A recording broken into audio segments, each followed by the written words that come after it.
welcome to 30-Minute Reviews. I am Adam with a video game edition of 30-Minute Reviews. Here to discuss two topics. Number one, there was that Sonic presentation that Sega did. It's kind of like a Sonic-centric state of play or Nintendo Direct, whatever we want to call it. And then the other thing was this year's Madden game, which will be coming out. So, let's start with the Sonic Presents. That was, I think it was last week, or maybe 2 weeks ago at this point. But I've been meaning to do it, but I've been busy. And I think that my problem with this presentation that they put on was that it was kind of sold as like, you know, Sonic, like, here's all the stuff we're going to be doing for Sonic, and it's going to be a Sonic specific state of play. And it's like, oh, it's going to be a little bit long, it's going to be all of that. First of all, it didn't start on time, which is never a good thing to do if you're going to do this. Then there was a technical glitch that caused the sound to reverb in the opening, and all of that.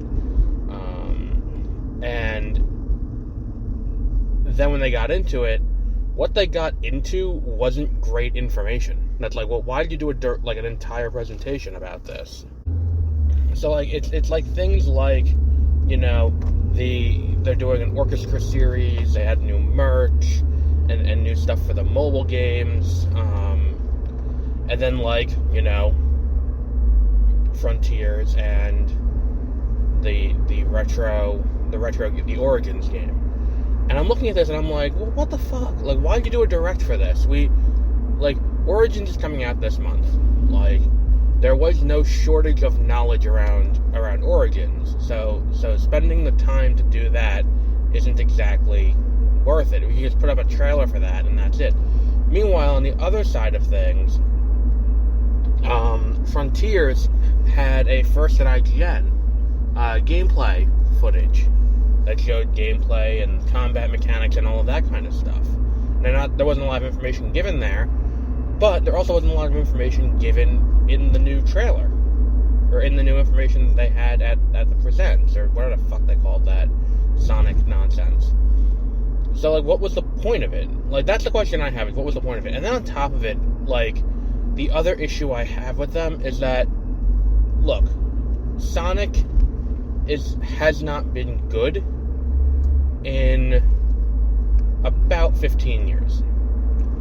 There have been a few hidden gems among the shit. Like, I know a lot of people like Colors, a lot of people like Unleashed, and I know me personally, I really like Generations. But, you know, among that, they're the outliers in terms of quality. Most everything else that has come out has not been good. They're not particularly prolific with good games. And Mania, which a lot of people also like, Mania was not even their thing, if I remember correctly. It was another studio that made Mania, and then was like, oh, well, we gotta do that. Like, let's just, instead of, like, shutting them down, let's just hire them, if I remember correctly, was what happened there. I could be wrong on that, but I'm fairly certain that's what happened. So, like,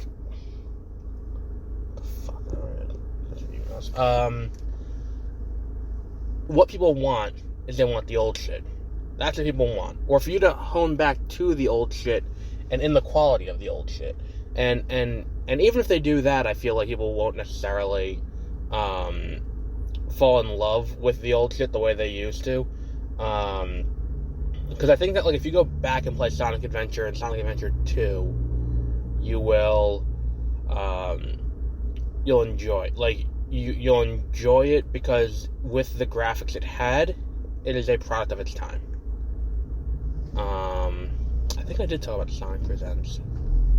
I seem to recall talking about them doing a full open. Oh no, I talked about Frontiers now.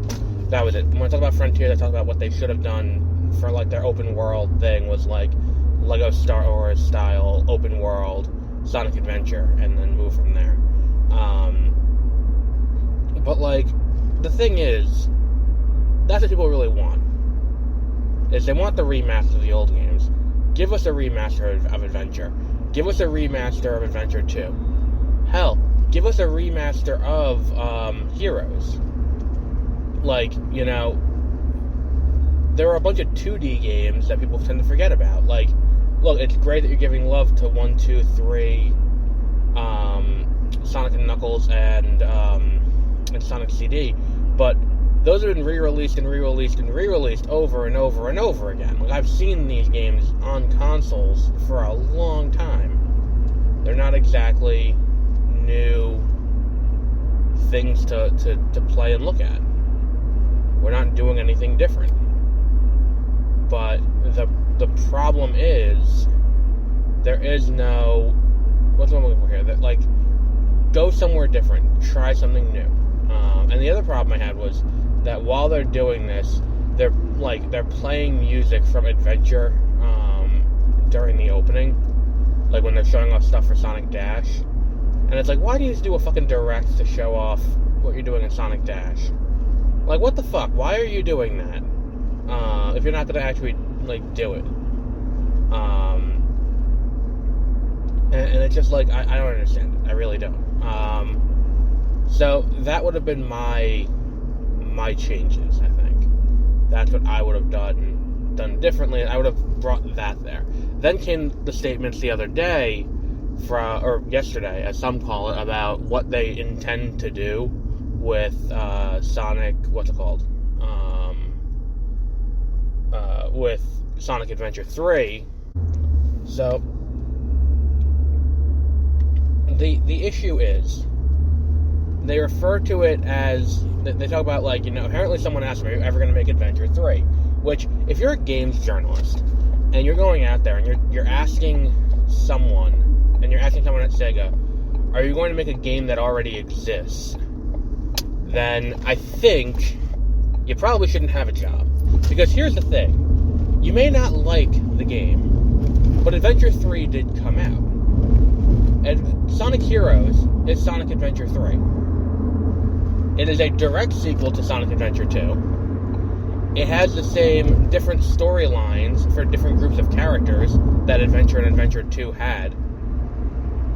And the story follows and has the same design styles for certain things that Adventure and Adventure 2 had. So, sitting there and being like, oh, well, this isn't it, because I don't like how the game is played, I don't like the style, that's not how this works. Okay, motherfucker, you have to let me in my lane's ending. That's not how this works. You have to acknowledge the game exists. And then he says, well, we have no plans to make Adventure 3. And then I'm confused, because, does Sega not consider that to be Adventure 3? Is that something that Sega's looking at, and they're like, oh, well, that's not really the third Sonic Adventure game. That is, a totally different game. That is something that is not at all, in that same world. In which case, then, maybe I'm the idiot. But I always, maybe it's just that when I was a kid, because of how similarly they played in terms of, everything they did, maybe it was just me being like, oh, this is the sequel. Because then Shadow is back to life in the new, in Heroes, and he doesn't remember, but Rogue does. And Rogue remembers the Adventure 2, and she's like, oh, wait, you died.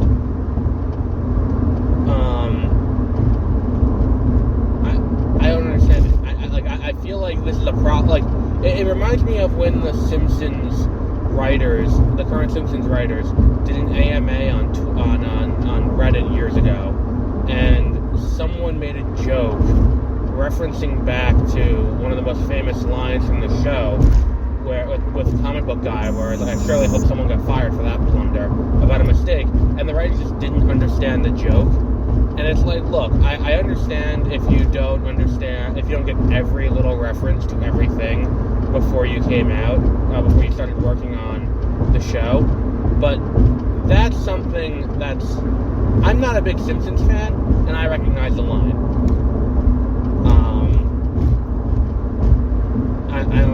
I feel like it's a kind of weird situation, all in all, and look, I've seen the gameplay for Frontiers. The fact that they're doubling down on refusing to delay it, and then making it seem like people who don't like the footage are the ones who are crazy. Seems like it's corporate gaslighting in a weird way, where it's like, no, you guys don't understand what we're going for. It's like, no, I can see what you're going for. Well, if number one, if I don't understand what you're going for here, then your trailer is shitty. Because the point of a trailer should be to get me to understand what you're going for. You may not have to explain the entire plot, or explain the entire gameplay, or anything like that, but I should at least be able to look at your game and be like, okay, I know what you're doing here. I understand where this is, like, what the general conceit of the game is. And if people are looking at it and being like, well, I don't understand what the point of this is, then you're fucking up as a marketing department. I'm sorry, you are. Your entire job is to sell people on something. That's what you exist to do. And if you can't do that, then you're not doing your job. So, I think we'll wrap up there on Sonic, because there's another topic I wanted to briefly touch on. It was either last week or 2 weeks ago that Madden 23 was officially unveiled, and John Madden will be on the cover of the game.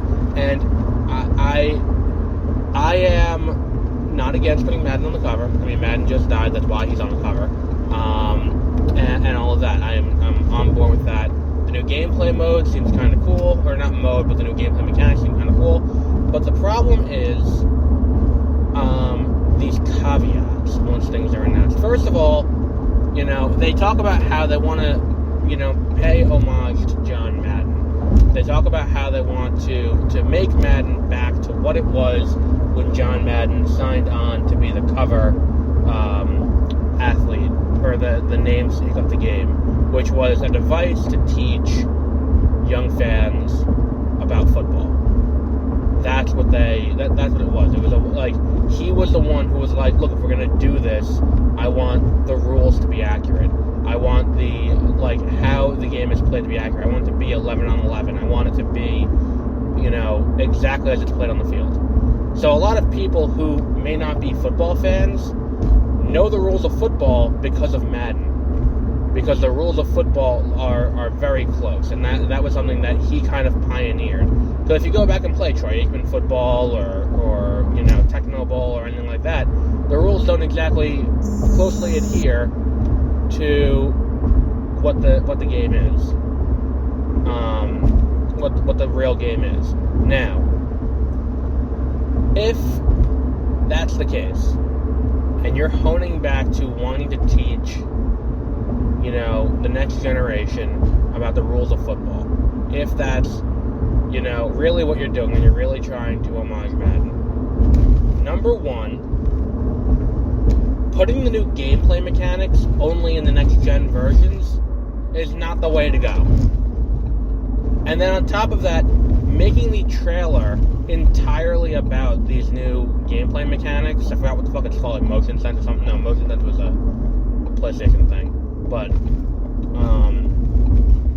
making the trailer entirely about these new gameplay mechanics, and then not announcing it until after the trailer, that, oh, by the way, these mechanics are only in the PS5, Xbox Series X version of the game, feels kind of shitty to begin with. That's number one. Number two, how do I put this? If you want to really get more people to understand the rules of football, there is no reason why there is no Switch version of this game. There is absolutely no reason why this game is only coming out for the Xbox and the PlayStation, besides the fact that Ultimate Team will not sell as well on Switch. Because Switch doesn't have the online infrastructure to carry Ultimate Team. It has the online infrastructure probably well enough to do,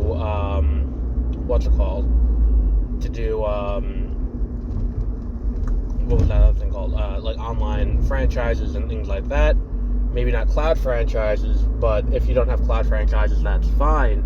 But the only thing that the Switch version of the game may not be able to do that would keep EA from releasing the game is Ultimate Team. Because Ultimate Team is where the money comes in on this game.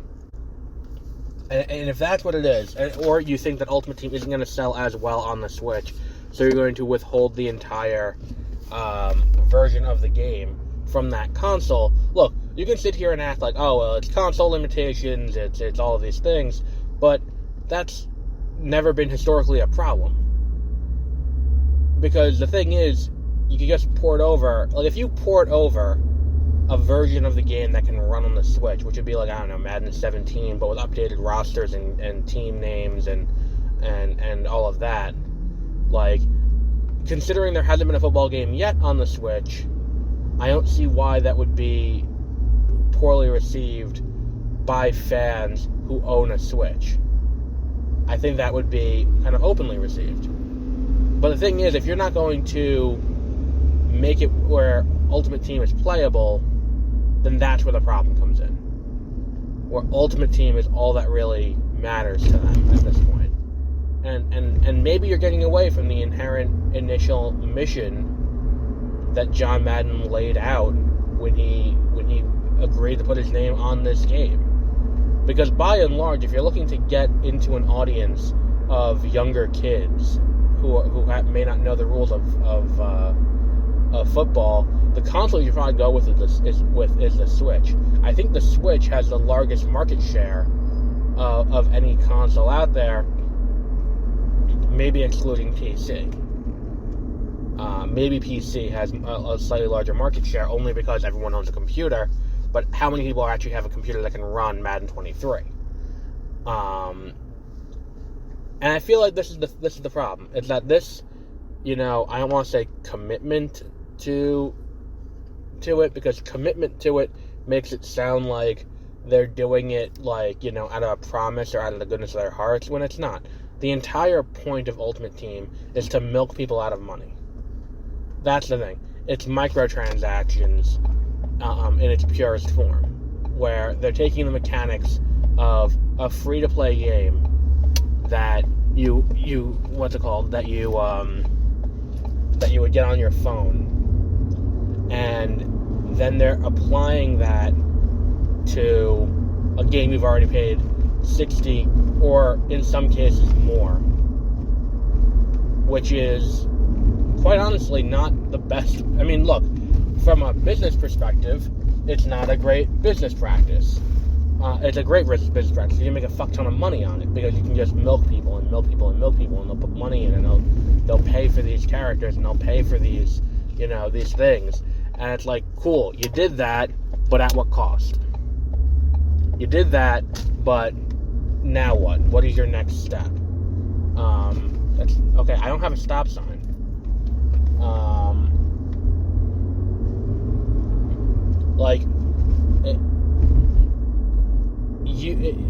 Cool, you did that, but what next? And that's the thing too. It's like, I can sit here and complain about EA doing this bullshit and all of that till the cows come home, but they're never going to change because they keep making money on it. It's the same thing where it's like, I've been hearing people bitch about EA for a long ass time. I've been hearing people bitch about EA for almost a decade now, and about how they don't release complete games, and how they're too focused on making money, and how they don't want to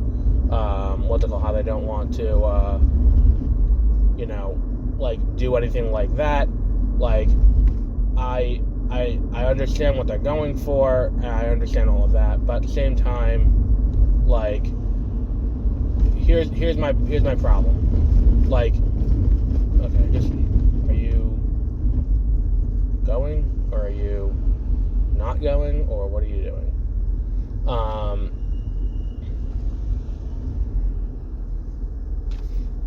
I understand what EA is doing.